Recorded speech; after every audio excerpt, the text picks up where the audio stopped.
आज यहाँ पे आए हुए मेरे सभी प्यारे बहनों, भाइयों, माताओं, बुजुर्गों, बच्चों, आप सब लोगों को मेरा नमस्कार, सबको मेरा प्रणाम। वाल्मीकि सदन में तो मेरा हर तीसरे चौथे दिन आना लगा रहता है। कभी किसी का ब्याह, कभी किसी की सगाई, कभी किसी का बर्थडे, कभी कुछ कभी कुछ। लेकिन आज जिस मुद्दे की वजह से आए हैं वो बड़ा दुखदाई है, बड़ा पीड़ादायक है। अंदर तक दुख हो रहा है। हमारे देश की संसद एक तरह से सबसे बड़ी पंचायत है इस देश की, जहां पे पूरे देश से चुने हुए लोग जाके बैठते हैं और देश की समस्याओं पे चर्चा करते हैं। परसों शाम को 6:30 बजे के करीब हमारे देश की संसद में गृह मंत्री जी अमित शाह जी ने एक स्टेटमेंट दिया। उन्होंने कहा, अंबेडकर अंबेडकर अंबेडकर अंबेडकर अंबेडकर, ये कहना आजकल एक फैशन हो गया है। इतनी बार अगर भगवान का नाम लोगे तो 7 जन्म में स्वर्ग मिल जाएगा। ये शब्द तो अपने आप में बहुत पीड़ादायक थे, अपमान करने वाले थे, बाबा साहब अंबेडकर का अपमान करने वाले शब्द थे। लेकिन जिस लहजे में उन्होंने कहा, जो टोन थी उनकी कहने की, ऐसे लग रहा था जैसे अंदर से उनमें नफरत भरी पड़ी है। जैसे कहते हैं ना हम, कई बार हमारे कहने के लहजे में पता चल जाता है आदमी मजाक में बोल रहा है कि व्यंग्य कर रहा है कि दुख से बोल रहा है। लहजे में, उनके लहजे से लग रहा था कितनी नफरत करते हैं वो बाबा साहब अंबेडकर से। एक बार मेरे को लगा शायद मुंह से निकल गया होगा, लेकिन अगले दिन प्रधानमंत्री मोदी जी ने बयान देके उनका समर्थन किया। अमित शाह जी का, जो अमित शाह ने पिछले दिन बोला संसद में, मोदी जी कह देते भाई ये जो बोला मैं इससे सहमत नहीं हूं, चलो हम मान लेते। हमें लगता भाई अमित शाह के मुंह से निकल गया होगा। मोदी जी ने उनकी बात का पूरी तरह से समर्थन किया और शाम को कल 5:30 बजे प्रेस कॉन्फ्रेंस करके अमित शाह ने अपनी बात को सही ठहराया। इससे क्या पता चलता है? इससे यह पता चलता है इन्होंने जानबूझ के, सोच समझ के ये बात संसद में कही थी, एक नीति के तहत कही थी, सबको, पूरे देश को मैसेज देने के लिए कि अंबेडकर के लिए उनकी क्या भावनाएं हैं। दोस्तों, मैं अपने आप को अंबेडकर जी का केवल फैन नहीं मानता, मैं उनका भक्त हूं, भक्त। मैंने पहले भी उनके बारे में बहुत पढ़ा, लेकिन जब जेल गया तो मैंने उनकी जीवनी कई बार पढ़ी। उनका जीवन पढ़ने से बहुत प्रेरणा मिलती है। जितना संघर्ष उन्होंने किया ना, मुझे नहीं लगता बहुत कम लोग हैं जिन्होंने जिंदगी में इतना संघर्ष करके, और एक मामूली सा आदमी कहां पहुंच गया, कितनी ऊंचाइयों पे पहुंच गया कि कोलंबिया यूनिवर्सिटी में ने अभी उनको पूरी सदी का सबसे बड़े विद्वान घोषित किया, अमेरिका की यूनिवर्सिटी ने, कि पिछले 100 साल में ऐसा विद्वान नहीं हुआ। इतना बड़ा उनको तमगा दिया है, पूरी दुनिया में उन्होंने नाम रोशन किया है। ऐसे व्यक्ति का इन लोगों ने अपमान किया। हम लोगों ने आम आदमी पार्टी में बाबा साहब अंबेडकर की, हम 2 महानुभावों को अपना आदर्श मानते हैं आम आदमी पार्टी में, बाबा साहब अंबेडकर और भगत सिंह। ऐसा नहीं कि हम दूसरों को आदर्श नहीं मानते। गांधी जी हैं, जवाहरलाल नेहरू जी हैं, सुभाष चंद्र बोस हैं, बहुत सारे हमारे स्वतंत्रता सेनानी हैं, उन सबको भी आदर्श मानते हैं। लेकिन इन 2 को सबसे ज्यादा मानते हैं हम, बाबा साहब अंबेडकर और भगत सिंह। तो हमने दिल्ली सरकार में और पंजाब सरकार में आदेश पारित कर दिया है कि हर दफ्तर के अंदर इन दोनों की तस्वीर लगाई जाएगी। मेरी तस्वीर नहीं लगाई जाती। आप किसी सरकार में चले जाओ, उस सरकार में उसके मुख्यमंत्री की तस्वीर लगती है हर दफ्तर में। आप केंद्र सरकार में किसी दफ्तर में चले जाओ, वहां पे मोदी जी की और राष्ट्रपति जी की तस्वीर मिलेगी। दिल्ली सरकार के दफ्तर में केजरीवाल की या आतिशी जी की तस्वीर नहीं मिलेगी, वहां पे बाबा साहब अंबेडकर की और भगत सिंह की तस्वीर मिलेगी आपको। हमने आदेश, और घर में जहां मैं रहता हूं मैं जहां बैठता हूं मेरी कुर्सी के ऊपर मेरे घर पे भी बाबा साहब अम्बेडकर की तस्वीर लगी हुई है। इतना मानते हैं हम उनको। दिल्ली सरकार के सारे स्कूलों में, जैसे मैंने कहा ना, मेरे को प्रेरणा मिलती है उनके जीवन से।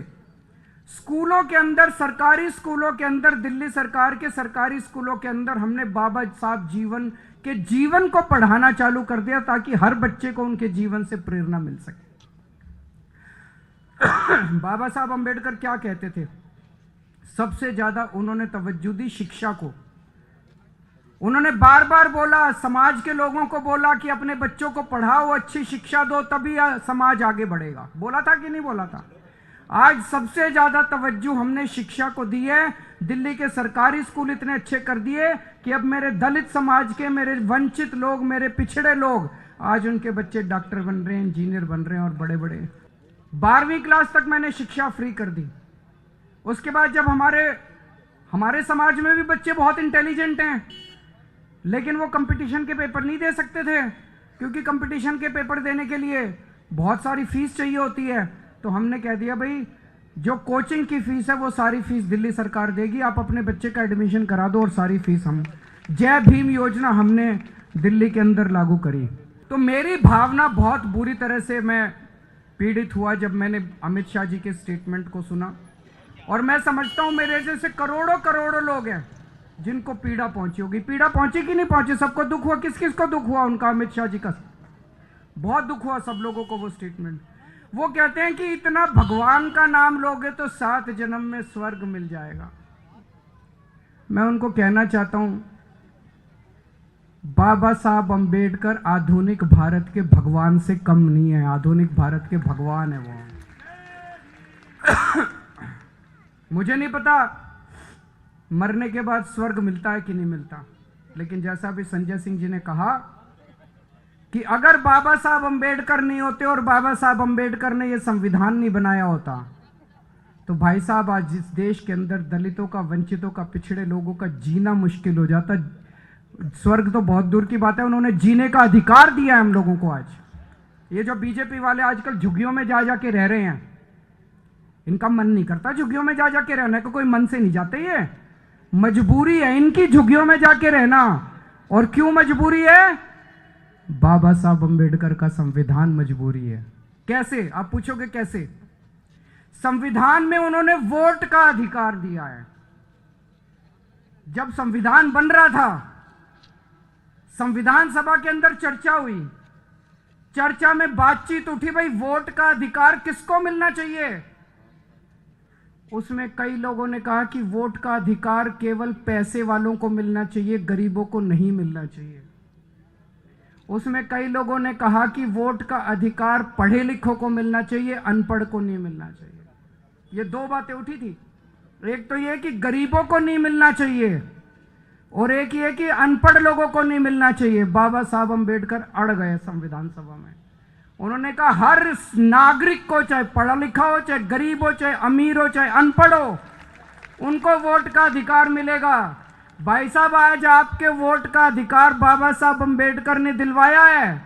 आज झुग्गी झोपड़ी में रहने वाले एक एक आदमी के पास वोट का अधिकार है, इसलिए बीजेपी वाले जाके झुग्गियों में रह रहे हैं। अगर बाबा साहब अम्बेडकर ने वोट का अधिकार नहीं दिलाया होता, ये सारी झुग्गियां तोड़ के इनको पता नहीं कहां फेंक देते ये लोग। गलत तो नहीं कह रहा भाई साहब? हर चुनाव के पहले देख लो इन बीजेपी वालों को, नौटंकी करके किसी दलित के घर में खाना खाने जाते हैं। चुनाव के पहले देखा कि नहीं देखा? नौटंकी करते हैं किसी दलित के घर में खाना। इनको दलितों से प्यार नहीं है, इनको गरीबों से प्यार नहीं है, इनको पिछड़ों से प्यार नहीं है, इनको आपके वोट से प्यार है कि नहीं बहन जी? इनको आपके वोट से प्यार है। वो वोट किसने दिया? बाबा साहब ने वोट दिया। अगर बाबा साहब आपको वोट नहीं देते, ये बीजेपी वाले मजाल जो आपकी, इनको मैं देख रहा था ये झुग्गी में जाते हैं। कल मेरे को एक बता रहा था कोई, जिस झुग्गी में इनका एक बड़ा नेता गया था, वहां से कोई मेरे से मिलने आए कुछ लोग झुग्गी से। मैंने पूछा क्या हुआ? बोले जी आया था 11 बजे निकल लिया, कट लिया। फोटो वोटो खिंचाई, थोड़ी देर हमारे बच्चों के साथ नाटक करा कैरम खेलने का, उसके बाद बोला लेट गया बिस्तर पे, बोला मेरी फोटो खींच लो। फिर लेटे हुए की फोटो खींच ली, फिर बोला अपने घर चला गया, सवेरे 6 बजे फिर आ गया। ये इनका प्यार है। दूसरे एक और नेता का पता चला, मैंने देखा सोशल मीडिया पे, उसको तो आपको छूने में तकलीफ होती है, आप में से बदबू आती है इन लोगों को। वो क्या कर रहा था, उसके बगल में एक और था उसका, उन्हीं की पार्टी का, वो अपने हाथ से उनका अपना पट्टा लेता था, अपने साथी को देता था और साथी पट्टा पहनाता था। खुद को तो पट्टा पहनाने में भी शर्म आती है, खुद को तो पट्टा पहनाने में भी तकलीफ होती है। अपने हाथ से पट्टा भी नहीं पहनाएंगे आप लोगों को, दूसरे के हाथ में देंगे, वो पट्टा पहनाएगा। आप सोच के देखो, अगर बाबा साहब ने आपको वोट का अधिकार नहीं दिया होता, ये क्या हालत बनाते आप लोगों की। गलत तो नहीं कह रहा, ऐसी हालत बनाते ये लोग, ऐसी हालत बनाते, आप लोग याद रखते। आज आपको पढ़ने का अधिकार मिला है, आपके लिए स्कूल बनते हैं, क्यों बनते हैं? बाबा साहब ने आपको वोट का देने, तो ये पढ़ने नहीं देते ये लोग। मजाल जो आपके अपने समाज को, पिछड़ों को, दलितों के लिए इसको स्कूल में नहीं घुसने देते। अंग्रेजों के टाइम में बाबा साहब का जीवन उठा के देख लो आप। बाबा साहब जब स्कूल जाते थे, इतनी छुआछूत थी। जिस क्लास में मैंने पढ़ा है उनका पूरा, जिस क्लास में, उस क्लास अपने साथ टाट ले जाते थे, वो बोरी पे बैठने, वो बोरी ले जाते थे, उनको क्लास के बाहर बिठाते थे और क्लास के बाहर बिठा के कहते थे, अंदर जो टीचर बोल रहा है बाहर आवाज आएगी, वही सुन के पढ़ लियो। इतनी छुआछूत थी। आज हमारे भारत में ये छुआछूत खत्म नहीं होती अगर बाबा साहब आपको वोट का अधिकार नहीं देते। आज भी आपको क्लास में नहीं घुसने देते, ये उसी पानी नहीं पीने देते आपको, अगर ये आपकी परछाई से इन लोगों को तकलीफ होती है, अगर बाबा साहब आपको वोट का अधिकार नहीं देते। बहुत बड़ा अधिकार